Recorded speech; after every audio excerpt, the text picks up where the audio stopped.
Welcome back to the channel. I'm MoedotJ and we are locked in. This is episode 9 of Bel-Air and it's another good one.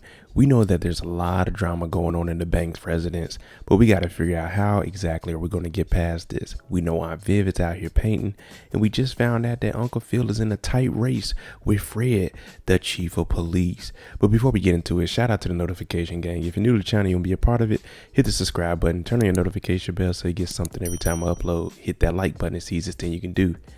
Now, this week, we should be finding out the truth between Will and his girl Lisa. She's about to find out why he really came to Philly, because he said it was just for a better education and some basketball. So let's jump into it. This is episode 9 of Bel-Air. Will told G to look into his father, but today is a big day for Uncle Phil. So what G is telling him is, look, I'm going to help you with your tie, but what you need to be focused on is what Uncle Phil has going on today. And I'm going to handle whatever you got going on with Lou, and we're going to get that information. Now, you remember last week, it looked like Geoffrey was about to resign, but he took the letter back. Everyone's still getting ready for church. Will comes down. We like, okay, looking good, nephew. Now, it turns out Carlton actually has a solo this weekend. And I'm like, Carlton, he can sing? Okay. He better not be on them drugs. Just sing your ass off, young man. Now, Uncle Phil has a speech after that. But right now, we're all waiting on Hilary to show up. And when Hilary shows up, of course, she's the best dressed. But let's go. Let's get to church. We don't want to be sitting in the back pew. We get to church and I'm talking about, oh, happy days. Everybody outside kicking it. The sun is shining. We all living that life. Now, Ashley, she comes up and she's talking to the Reverend, talking about we need some more representation from the LGBTQ community in the church. And you're looking at the Reverend. He's like, oh, yeah, that's a work in progress. In the back of his head, he's thinking, not up in my house. Not up in my house. But we're going to see how this goes. I didn't know Ashley was that big in the church. The word for today, people, is politics. Say it with me, politics. Now, what Uncle Phil is doing is talking to the Reverend, seeing if we can get a shuttle service going so we can get local community members to actually turn out for the vote. Now, of course, the Reverend is thinking this is a lot coming from the Banks in one day. I haven't seen y'all in church in so long. But this is another work in progress, and we're going to see where that goes. Because Uncle Phil is trying to get all those people to come and vote for him over the chief of police. We get introduced to Ivy. She's a social influencer also. Now, she used to teach Hilary a few things. She said she was a bad influencer when she was growing up. Eyeliner was terrible. But now she has 10.2 million followers. And she said, Hilary, I love your work. Now, Hill's saying we should collab. But she's kind of looking at her with a side eye like, I don't know about the thirsty chef, but you continue to do your thing, girl. Will being Will, he waits till they get to church and then he asks Carlton, hey Carlton, I got something else that's been bugging me. And he brings up knowing his father. And Carlton's like, yeah, this is kind of a weird time to ask me this, but are you all right, Will? He's like, yeah, I just don't know if I should, find out who he is or what should I do? Carlton's like, well, I'm about to go with the choir. I got to get prepared for this solo. So I don't know what Will was thinking, but he wants to know about Lou. I don't know why the whole family waits to get to church to talk about business, but of course they do. Now, Hilary did not get out of her contract. It will be $50,000. Now, Steve, the campaign manager, said Thirsty Chef is scrubbed from the internet. Well, that's false because I have a copy at my house. But Hilary's sitting here and Uncle Phil's like, maybe you can still go into law school. But she's looking a little dumbfounded because she's not out that contract yet. Now, Reverend's getting up there and he doing that preaching. I'm talking about laying it on them hard. You cannot have two masters. You cannot serve two masters. But Jesus, the price of gas is high. And my other master that cuts the checks, that's the only way I can get through this. But no, this is relating to the show because he's talking about Hilary. You can't be serving Kylo. Aunt Viv, you can't be serving Project Reed. You see what I'm saying? I'm talking about Carlton gets up here 2 episodes off the Zanny, and this man, he done changed lives at the family. Now he's at the church touching hundreds. I'm talking about hundreds of people with his voice. What can't this man Carlton do? This is a new Carlton here, and I respect it. I was about to catch the Holy Ghost, but in the middle of it, Carlton, he starts to tear up a little bit, and he starts thinking about everything that's going on with him and his own personal traumas. And he can't finish. Everybody like, go ahead, boy, take your time. He runs up out of there. Ashley's asking Aunt Viv, is everything all right with Carlton? It seems like there's stuff you haven't told me.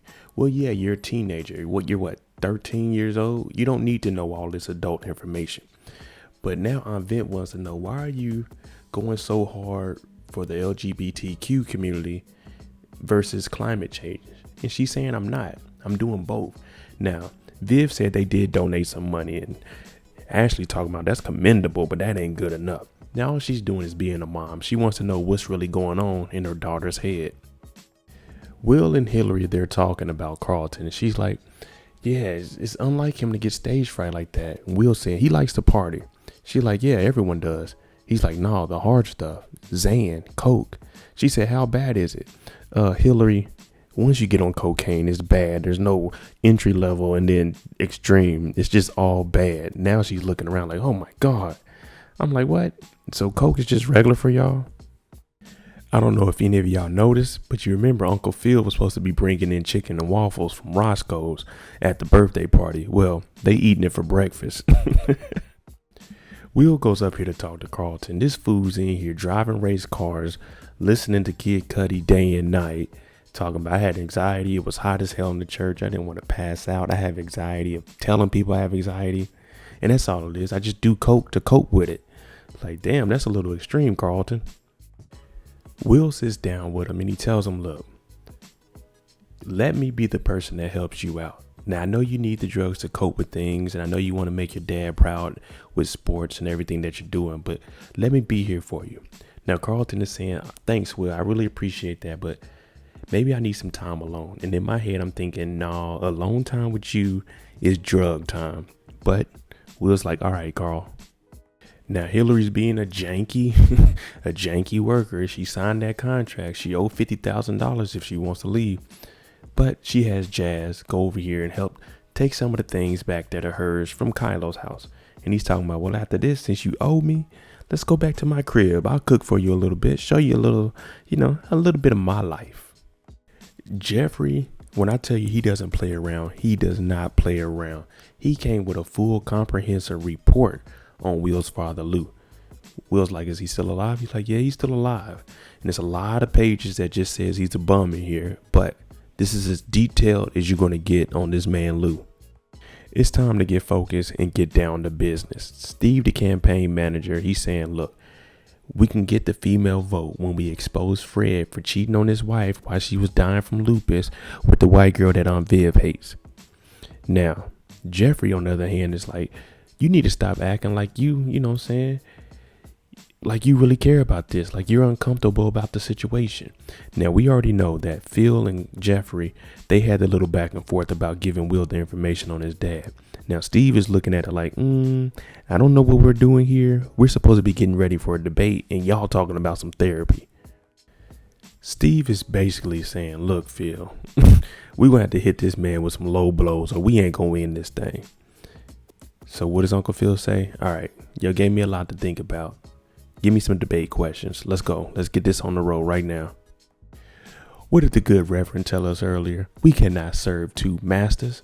Well, Aunt Viv is really trying to get this scholarship. We know that Project Reed and others vouched for, and we got the two OG characters, Viv and Vi. They're actually in here. And what they're telling Aunt Viv is, yeah, you got some good artwork, but do you know how serious this is? Do you know how much time it's going to take to be focused on this? You're going to be pulled away from your family. A lot of speaking engagements. Are you really prepared for this? And once again, Mo was right. They asked her also, why did you stop painting? It wasn't because she didn't have enough time. It wasn't because Phil afforded her a lifestyle where she could have all the time in the world to paint. It's because she said she was tired of all the battles of being a black woman in art. So I was right. She always had the time. Uncle Phil was right. He was her biggest supporter. She stopped because she faced adversity and couldn't get through with it. But what inspired Viv to get back into painting is, of course, young Will Smith. He's so unapologetically him. He's open to try new things. And for her, she wants to get back in it and she wants to conquer the painting world. Will comes to Uncle Phil with the paperwork, the comprehensive report that Geoffrey gave him about his dad. Now, when he comes in here and talks to Phil about it, he actually starts tearing up. And this is a, some nostalgia. Why you don't want me, man? But he's basically saying, Uncle Phil, you've been more of a father to me than Lou has. So I don't even want to read any of this stuff here. Now, Uncle Phil is saying, I've loved you like you were one of my own. So at least they have a better bond than what they had when we originally seen the whole season start off. Now, this is what I've been waiting to see. Carlton and Will become more like brothers than cousins. Carlton actually came and checked on Will to see if he was all right. And Will said he doesn't want to know about his father. And then Carlton admits that, hey, Will, I took your advice because I almost got back on drugs today. But I thought about what you said and I stayed off of it. So these two, they're helping each other out. And this is the brotherhood that we all been waiting on. Now, if I wasn't on the road right now, you guys would be hearing some sound effects. Dun, dun, dun. Well, yes, Fred, Lisa's father, is telling her you need to stop messing with Will because the judge sent me over some information. This kid isn't who he says he is. He got arrested for a gun in Philly. And she's like, what? Now you know she's going to be upset because Will lied about why he came to Bel-Air. Well, if we found out one thing, Geoffrey's job is to protect Phil and the family. So it's not really being a house manager. We all was wondering, what exactly does Geoffrey do? Well, we just found out. And now they're going at it over Will getting that paperwork. And now Phil's calling him out saying, you only feel sorry for Will because you left your own boy. So they're both going back and forth and I can see each person's side. But geez Louise, let's just talk it out like men. We don't have to get upset in each other's face. As soon as Phil let Geoffrey start speaking freely, he said, your wife's dreams, it just washed away up under you, even though we found out she stopped painting on her own. Then he said, Carlton, he didn't get to live out his dreams because he's just an extension of you. He was getting ready to say that the thirsty chef Hilary is a thought. But Phil said, you're treading on thin ice, mister. He already knew that Geoffrey was about to go in on Hilary. Uncle Phil got in his feelings so much he fired Geoffrey. But Geoffrey said, you can't fire me because it'll raise too much suspicion.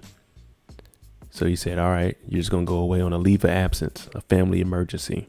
So Geoffrey is out the family and it looks like they can hire me. They shake each other's hands because they like brothers. But he said, prove me wrong, Phil, because if you don't, your family is going to split under pressure. Family meeting time amongst the parents. And we need to know why Geoffrey left. He has a family emergency, but we know why he left. And she's saying, well, if Geoffrey leaves, who's going to watch over the kids? Because if I take this fellowship and you're in the DA, I don't want to drop everything I'm doing and take care of the family. Once again, this is her backing out of something because she doesn't really think she's capable of doing the fellowship. So she's saying, if I drop everything and take care of the kids, then it's, oh, Phil. No. Phil said we can handle whatever goes on in this house with our kids. Aunt Viv then called back about the scholarship. She talking about, I got so much going on. My son has anxiety. My other daughter is hiding stuff from me. My other daughter is sharing everything on social media. And they're like, hey, look, 24 hours. Just give it 24 hours and then we're going to hit you back. Like, Aunt Viv, calm down. You taking yourself out of the game, baby. Will and Carlton are in the kitchen. They talking about getting some food and they hear the doorbell ringing. They like, who going to open the door? You hear Carlton talking about, where's Geoffrey at? We don't open doors around here. And of course, Lisa breaks in the house again. And the first thing she says, Will, is this you? Knowing damn well it says Will Smith on there with his his mug shot. She talking about, is this you?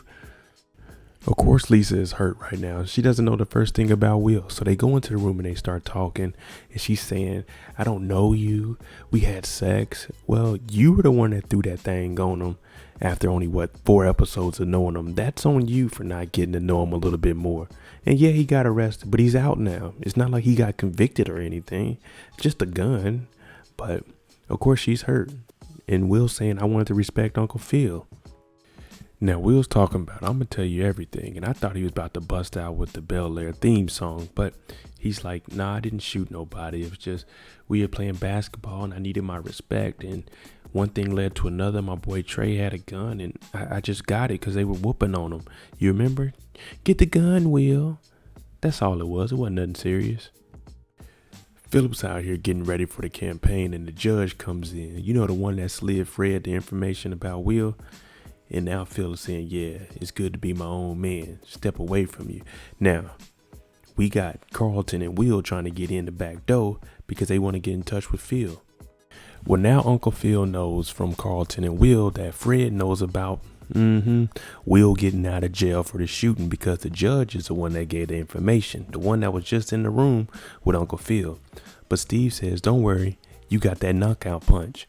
And I'm talking about, oh, Fred was messing around with his current wife while his wife was dying. Just when we thought Uncle Phil was going to lay down the knockout blow and go for Fred's jugular, he says, I'm actually withdrawing from the DA race. I need to be more caring and a loving father. Well, with Geoffrey gone and they got millions of dollars, he can just sit at the house and chill and make sure that the family is straight. And everyone's looking around like, what? Yeah, all of y'all are the reason he's withdrawing. Each and every one of y'all messed up something to make Phil reconsider running for DA. And then he says, I'm asking for privacy for my family. Well, respectable. And he says he knows that Fred will be a great DA. So I know Fred's looking at it like, I wasn't really running to be the DA. I was just running to get at you. Look at Uncle Phil holding it down for the family. Viv, promise me you'll take that fellowship. Well, they got to call her back. And I don't know, after hearing all that complaining on the phone, they want to call Viv back. But hopefully she does get it. There you go, episode 9 of Bel-Air. Let me know what you all think about it. Were you expecting Phil to continue to run for the DA? Because I surely thought he was going to get it and win it. But let me know what you think about Aunt Viv. Is she going to get that fellowship? And will this be good for the family with Geoffrey being gone? I'm MoedotJ. If you like the content on the channel, hit that like button, hit that subscribe button. Thanks for watching. I'm out. Jimmy on the beat, boy.